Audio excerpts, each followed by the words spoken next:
Have you ever met someone who stayed in your mind far longer than they should have? Maybe you only knew them for a few months. Maybe they hurt you. Maybe they left without explanation. And yet, somehow, you still think about them years later. You replay old conversations in your head. You wonder what you could have done differently. You check old messages even when you know nothing will change. And the strange part is, sometimes it's not even love. Sometimes it's attachment. Psychology says attachment can become so powerful that your brain starts treating a person like emotional survival. Their attention changes your mood. Their messages calm your anxiety. Their absence ruins your entire day. And slowly, your happiness begins depending on another person's presence. That's why some people become impossible to forget, because your brain no longer sees them as just a person. It starts seeing them as emotional comfort.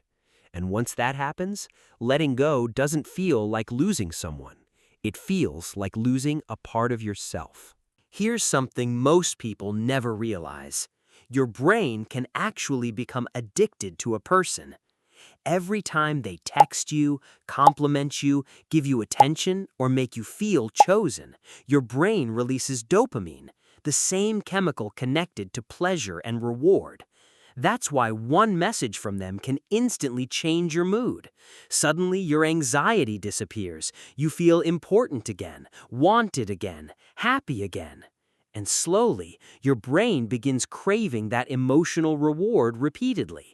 That's why attachment feels so intense, because your mind starts associating one specific person with emotional relief, and eventually, their attention starts feeling like happiness itself. That's also why people miss someone even when that person treated them badly, because attachment is not logical. Your brain doesn't only remember pain, it remembers emotional highs too.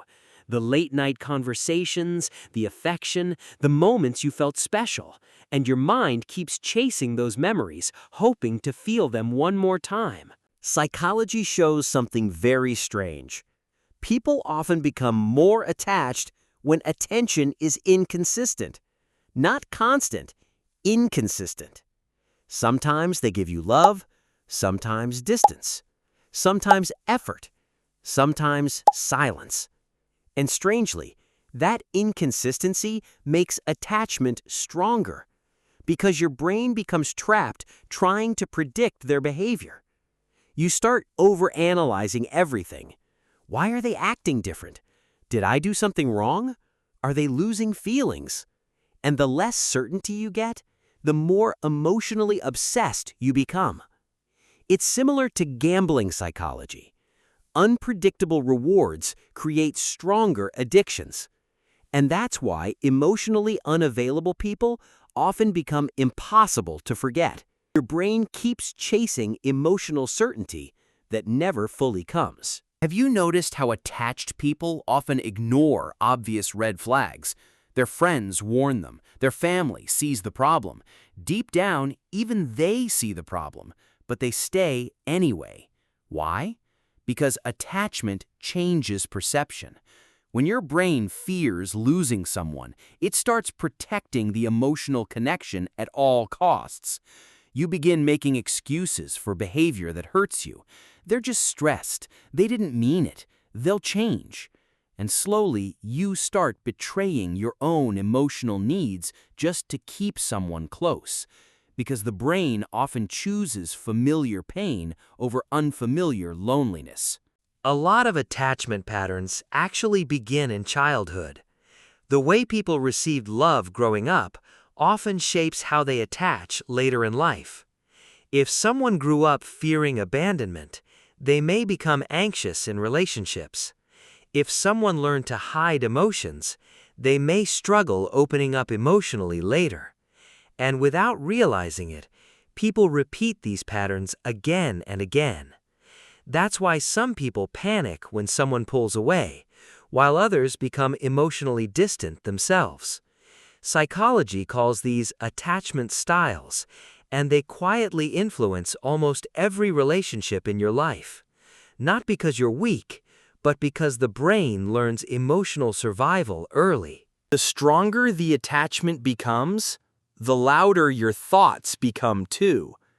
You begin analyzing tiny changes constantly.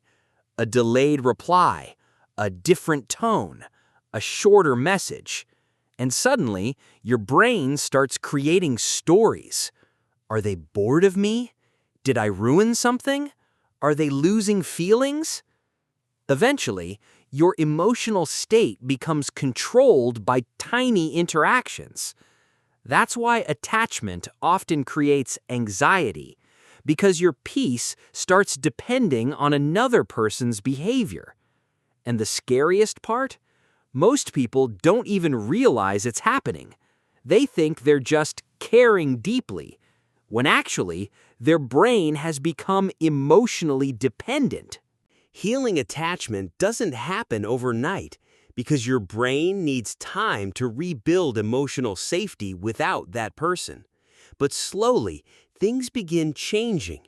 You stop checking your phone every few minutes. You stop replaying every memory.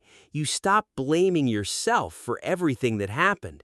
And eventually, you begin reconnecting with your own life again, your goals, your peace, your identity. You realize your value was never dependent on another person choosing you, and one day you finally stop missing the version of them your mind created. That's when healing truly begins, because real love should never require losing yourself completely.